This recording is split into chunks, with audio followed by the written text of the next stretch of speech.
menjelaskan tentang pasal hukum-hukumnya wudu. Secara detail tentang masalah wudu dibahas di dalam kitab fikih. Nah, di sini kitab Irsyadul Ibad ini merangkum isinya tentang hadis-hadis dan fikih. Ya, hadis-hadis dan fikih. Sedangkan secara eksplisit, secara khusus tentang masalah fikih itu adanya khusus kitab fikih. Secara singkat di sini dijelaskan pasal tentang hukum-hukum wudu, syarat-syarat yang wudu itu. Yang pertama, ma'un mutlak, airnya harus air mutlak. Wa dhannun annahu mutlaqun, dan yakin bahwa air itu air mutlak. Jadi syaratnya wudu itu menggunakan air mutlak, air yang tidak tercampur oleh apapun. Air mutlak itu dalam kitab fikih, dalam ilmu fikih ada 7. Al-miyahu sab'atun, air yang sah, air yang suci dan mensucikan itu ada 7. 3 dari langit, 4 dari bumi. Yang dari langit pertama air hujan, kedua air embun, ketiga air salju. Itu sah, suci dan mensucikan. Yang 4 berasal dari bumi, air sumur, air sumber, air sungai, dan air laut. Itu semuanya sah untuk bersuci. Dan yakin bahwa airnya harus air mutlak yang tidak tercampur oleh apapun, tidak tercampur oleh sesuatu yang najis, tidak tercampur oleh sesuatu yang suci yang dapat berubah nama daripada air itu sendiri. Lamun bangunnya masih disebut banyu, ya, kalau air masih disebut air maka sah untuk bersuci. Tapi kalau air sudah berubah namanya maka sudah tidak sah lagi untuk bersuci. Airnya suci tapi tidak sah untuk mensucikan. Contoh seperti kopi, sirup, teh, tetap itu air. Airnya suci tapi tidak bisa untuk satu galon, karena airnya belum terkontaminasi. Ya, air aqua karena belum terkontaminasi. Banyu aqua, banyu galon, lamun dokon yang ember tetap banyu, lamun dokon yang gelas tetap banyu, lamun dokon yang bak tetap banyu. Tapi lamun banyu kopi, dokon yang galon tetap banyu, kopi. Dokon yang ember tetap banyu, kopi, orang sah. Maka syarat pertama harus mutlak airnya air yang mutlak, yang belum tercampur oleh sesuatu apapun, baik tercampur oleh sesuatu yang najis atau tercampur oleh sesuatu yang suci yang dapat berubah daripada asli daripada pemutlakan air. Kalau tercampur najis disebut dengan air mutlak najis.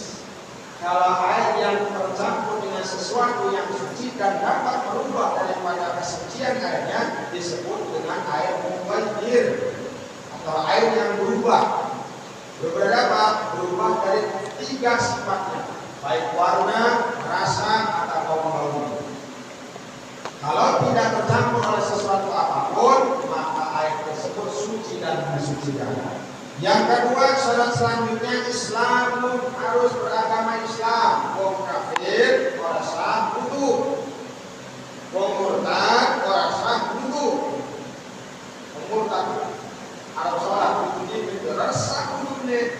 Karena orang yang murtad itu syarat mutlak dia harus kembali masuk Islam dengan mengucapkan 2 kalimat syahadat, sama seperti orang kafir.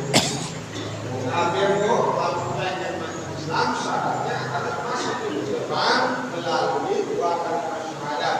Sama seperti orang murtad yang keluar dari Islam, kalau ingin masuk lagi dalam agama Islam maka dia harus mengucapkan 2 kalimat syahadat. Yang ketiga, tamyiz, syaratnya harus tamyiz.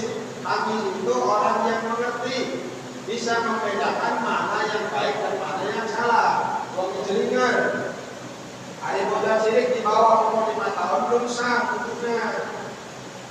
Minimal tamyiz ini anak yang berusia 6 atau 7 tahun. Tamyiz tamyiz ibaratnya.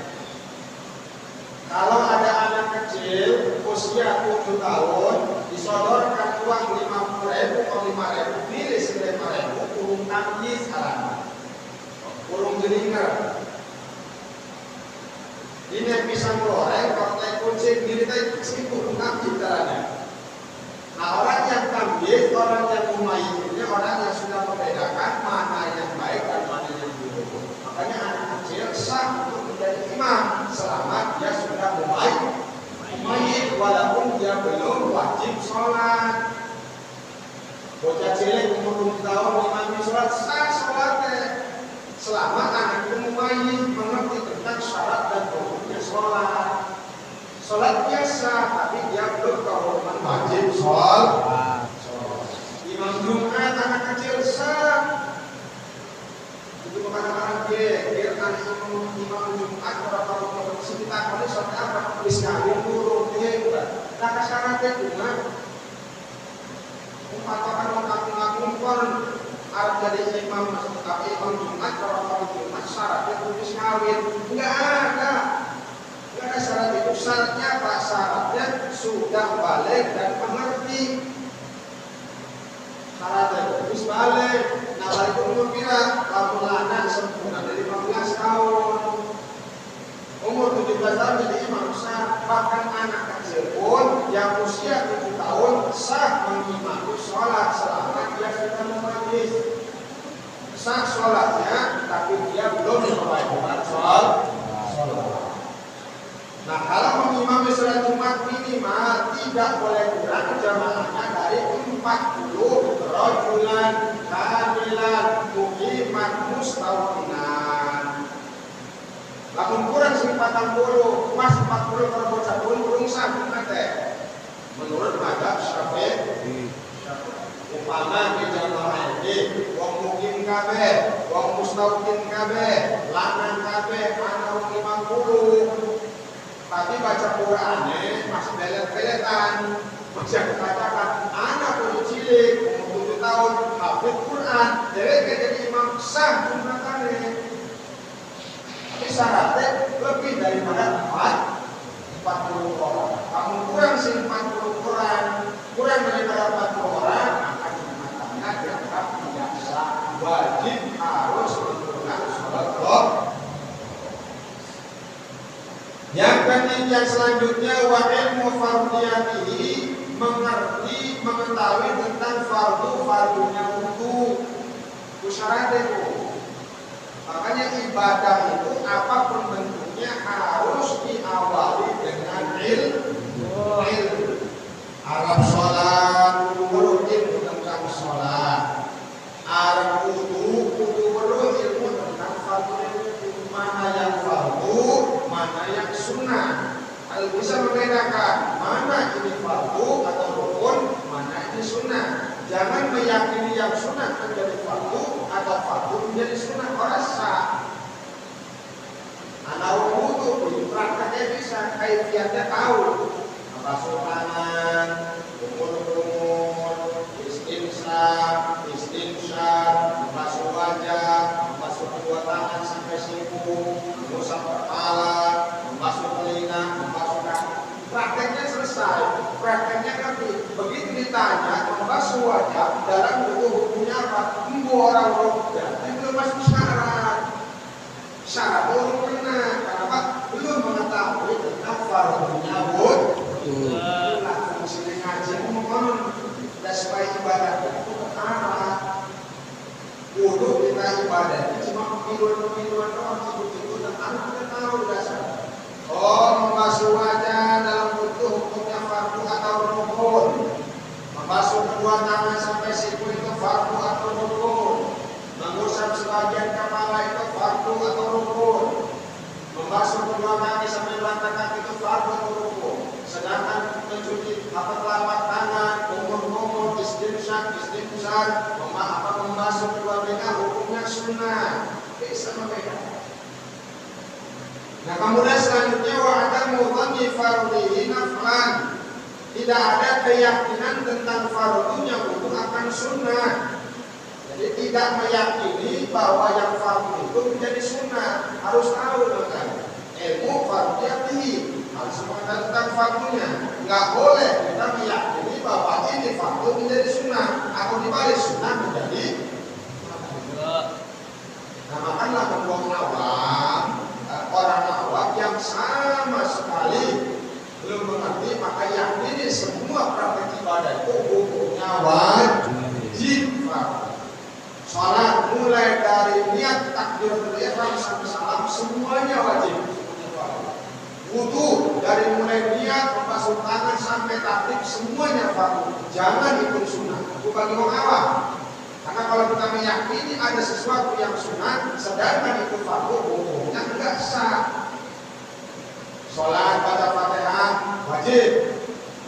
Ruku wajib, bacaannya wajib, takbir takbiratul ihram wajib, takbir intiqal wajib, ada wajib. Salam pertama wajib, salam kedua wajib, setiap orang awam. Jangan meyakini sesuatu sunnah kalau mendengar begitu.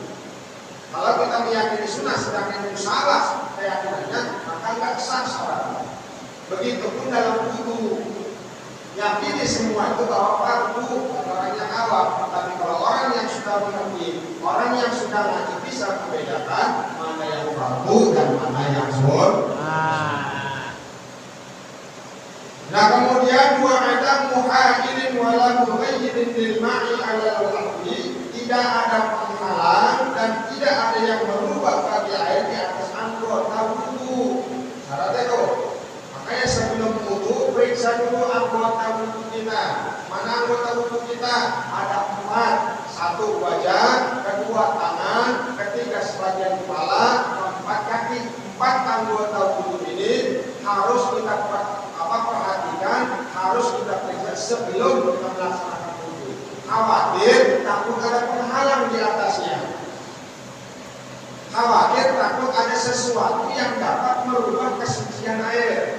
Contoh, di dalam wudu orang periksa tangan, dalam tangannya ada bekas oli pada lengan.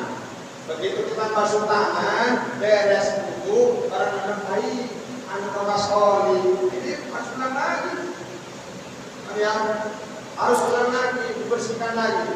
Makanya sebelum wudu periksa dulu anggota badan kita, terutama wajah, bukan anak bekas selisiban, bukan anak bekas cat. Kalau ingin kecat, orang kecat seperti ini, anggapan bersihkan begitu wudu, atau kecat ini dapat menghalangi air dan dapat merubah daripada air tersebut. Umpama ada minyak wangi.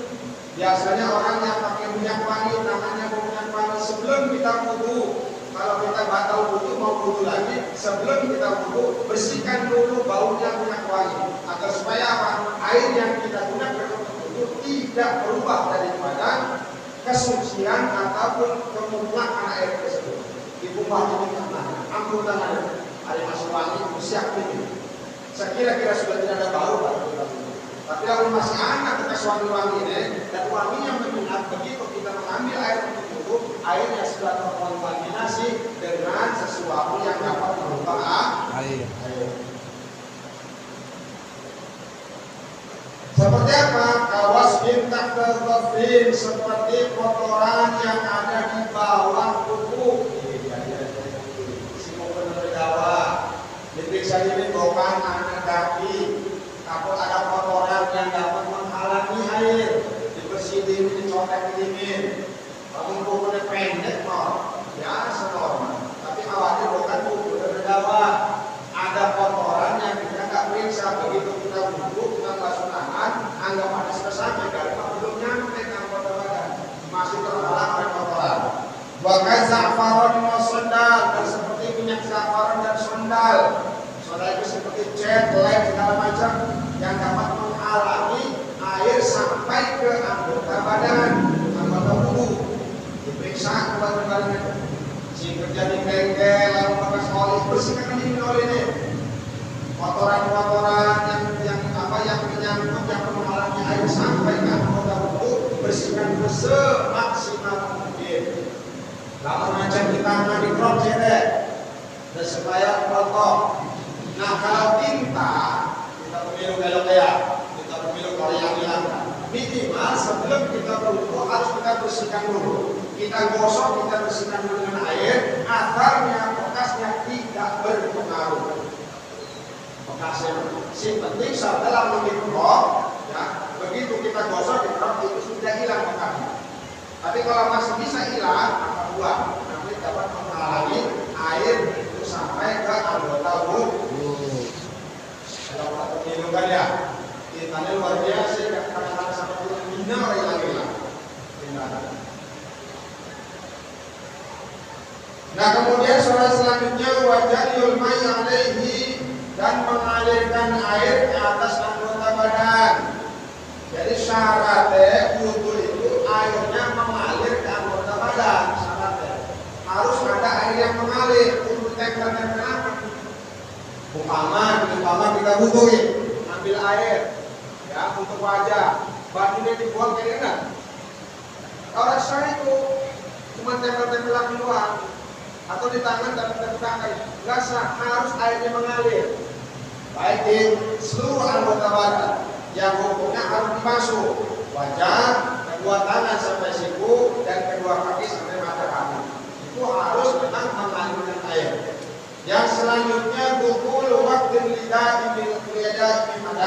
dan masuknya waktu bagi orang yang dawam hadas, yang terus-menerus berhadas. Jadi syaratnya orang yang terus-menerus dalam keadaan hadas, syarat wudunya harus sudah masuk waktu. Orang bisa ditunda. Ada si normal makanya kita oke. Arab sholat zuhur wudunya jam 10 sah. Arab sholat subuh wudunya jam 2 bengi sah. Arab sholat isya wudunya sebelum maghrib sah. Tapi kalau bagi daimul hadas, orang yang terus menerus dalam keadaan hadas, maka syaratnya ketika dia hendak berwudu untuk sholat sudah masuk waktu.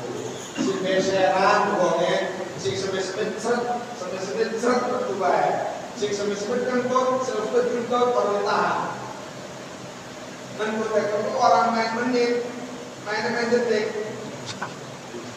Yang akan gerak detik, bes, orangnya harus gol.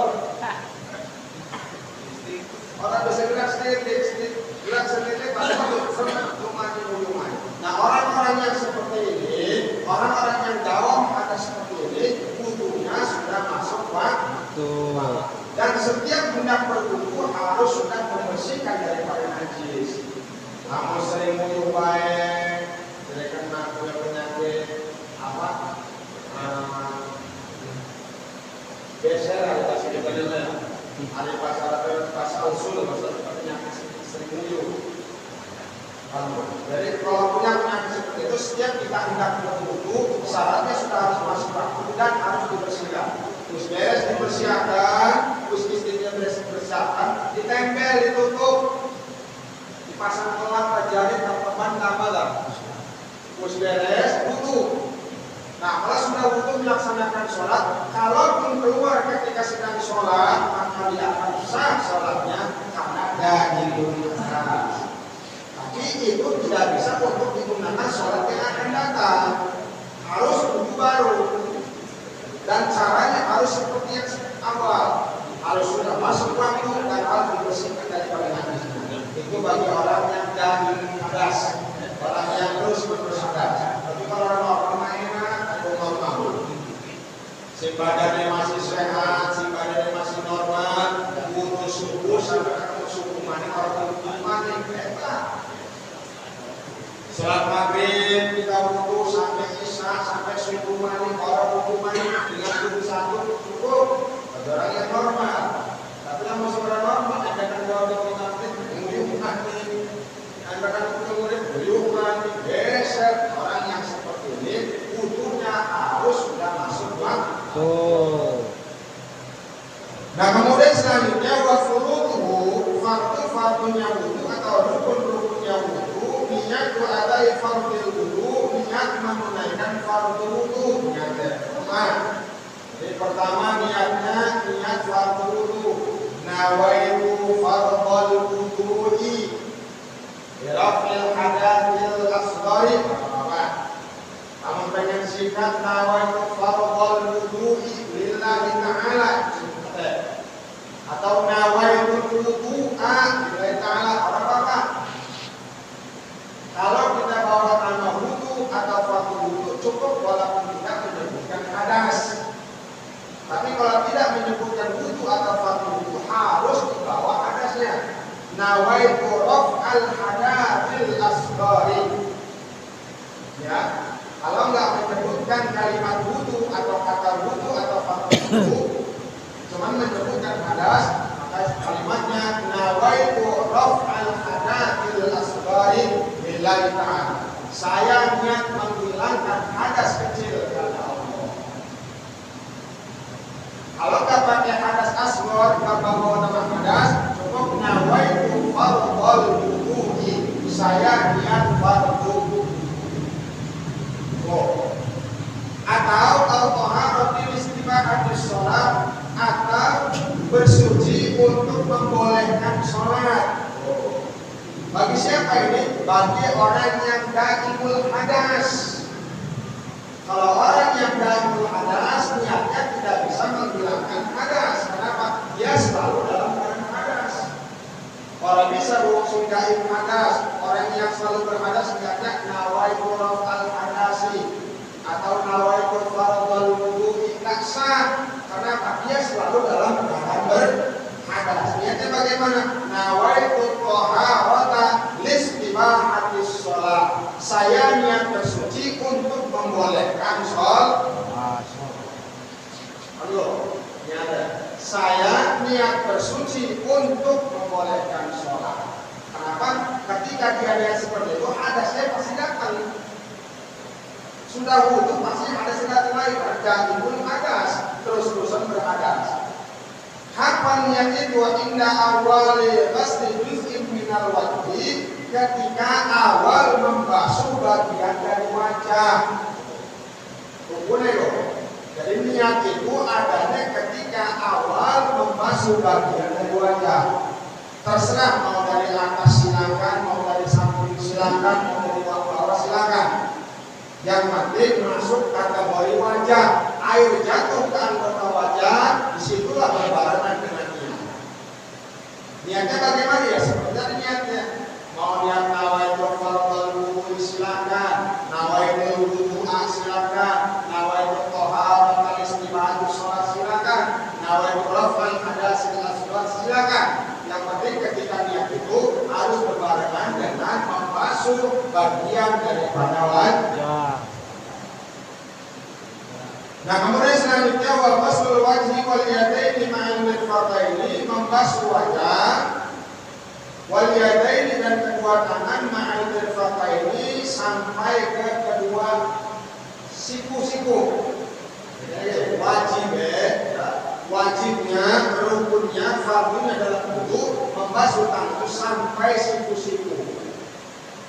Afdolnya lebihkan daripada siku-siku. Khawatir takut apa? Belum sampai ke siku-siku. Maka dalam kita wudu pakai baju lengan panjang, kamu ada coplok tambahnya, tidak dilepas bajunya ketika mau wudu, harus kita hati-hati ketika mau wudu. Lingkisnya sampai di atas daripada siku-siku. Katakan aja, lingkisnya. Mbok kan lingkis sampai kayak doang lah pak, seorang yang siku. Makanya lingkis sampai dohur. Mahal mirfaqaini sampai siku-siku wajibnya. Sempurnanya lebih daripada siku-siku. Masuk bab mana yatimul wajibu illa bihi bahwa wajib. Sesuatu yang wajib tidak sempurna dengan sesuatu itu, maka hukumnya wajib. Maka membasuh lebih daripada siku-siku hukumnya wajib. Bukan khawatir orangnya ke siku-siku, yang setengah siku-siku belum sempurna, siku-sikunya tidak sah.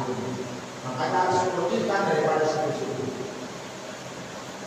Kemudian selanjutnya wamas rubah dirasi, mengusap sebagian kepala,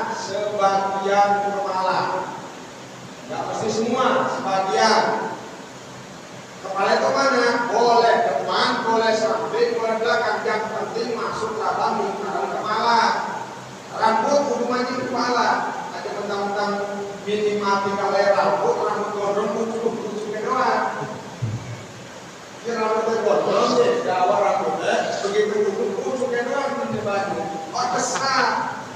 Yang dibahas yang pusat itu adalah sebagian kepala. Boleh dari depan, boleh dari samping, boleh dari belakang terserah. Namun sungkan orang yang membuka peci, umpamanya begini, mungkin kalau dulu mau seperti ini orang ini masing penting masuk bagian kepala. Mana kepala itu bagian yang ditumbuhi rambut pada jas. Yang tidak ditumbuhi oleh kepala rambut bukan kepala. Hari kita punuk ada bukan masuk wajah, tapi yang ditumbuhi oleh rambut itu kepala. Wajibnya, rukunnya adalah mengusap sebagian kepala, bukan membasuh kepala. Jadi ya, antara membasuh dan mengusap. Ada membasuh harus mengalirkan air. Tapi kalau mengusap cukup hanya membasahi. Air, datang tuh air. Kira-kira tangan sudah basah, usap selesai. Atau sini selesai. Wajibnya sebalik. Sunnahnya belum. Wa basru rijlaini ma'al ka'bain, dan membasuh kedua kaki sampai ke kedua mata kaki. Wajib itu rukunnya sampai kedua mata kaki. Sempurna lebihkan. Lebihkan daripada dua mata kaki. Karena nanti ciri-ciri umat Nabi Muhammad itu terlihat loh. Ya. Untuk di akhirat di padang mahsyar umat Nabi Muhammad kelihatan ciri-ciri selanjutnya umat Nabi Muhammad dalam melakukan ciri melakukan cirinya apa? Ghadran muhajjalin atau ghadrun muhajjalun, orang-orang yang bercahaya wajah dan juga tangan dan kakinya min athari wudu, dari bekas. Makanya lebihkan membasuh tangan lebih daripada siku-siku, membasuh kaki lebih daripada mata kaki. Nah lebih-lebih ya itu disebut daripada ghadran muhajjalin. Membasuh wajah, ya membasuh wajah ini ada cuma sebatas wajah doang, lebihkan basuh wajah itu sampai lagi minimal kena rambut daripada kepala, supaya apa? Supaya tergolong ghadran muhajjalin. Kebetulan kurai-kurai umat Muhammad kalau diceluk orang umat Muhammad, kakak Muhammad benar kan bercahaya kan. Kamu sumpah repot kan? Itu umat Muhammad. Sudah ngaku-ngaku. Ya Rasul, ya Muhammad, saya umat Muhammad. Ya Rasul, Allah kan akan cirinya Allah. Gak hanya umat Muhammad itu terlihat ciri-cirinya. Ada tandanya. Nah, bagi orang yang tidak ada tandanya bukan umat Muhammad. Nah, cahaya itu sesuai dengan kapasitas keilmuannya masing-masing. Ada. Ghadran muhajjalin ini Imam Ghazali kalau kita ma'adoh. Ya, cahaya Imam Ghazali kalau kita ma'adoh. Imam Ghazali itu cahaya seperti matahari bersinar. Hari kita membayar sentir dengan maya. Seperti ada cahayanya daripada langkah cahaya petang di sana. Nah, makanya ketika kita wudu harus lebihkan daripada anggota yang lain. Nah kemudian rukun selanjutnya tartib. Tartib itu berurutan, mulai dari yang pertama sampai yang akhir. Dahulukan yang dahulu, akhirkan yang akhir. Nggak boleh diacak. Makanya kalimat Al-Quran juga menjelaskan kita kuntum ila sholati faghsilu wujuhakum wa aydiyakum ilal marafiqi wamsahu bi ru'usikum wa arjulakum ilal ka'bayn. Ketika kalian hendak melaksanakan sholat, maka faghsilu wujuhakum, basuh wajah kalian, wa aydiyakum ilal marafiq, dan tangan kalian sampai ke siku-siku, wamsahu bi ru'usikum, dan usap sebagian kepala kalian, dan masuk kaki kalian sampai ke kedua mata kaki. Susunannya Bu. Jadi ajar terus membasuh wajah, membasuh sikil, terus membasuh sikil, membasuh tangan, terus membasuh tangan, membasuh sirah, orasnya. Karena orang takdir. Sedangkan untuk kanan dan kiri itu tidak ada tartibnya. Ya, kanan dan kiri itu tidak ada tartibnya. Mau kiri dulu silakan, mau kanan dulu silakan. Cuman kalau mendahulukan kiri tidak ada sunat.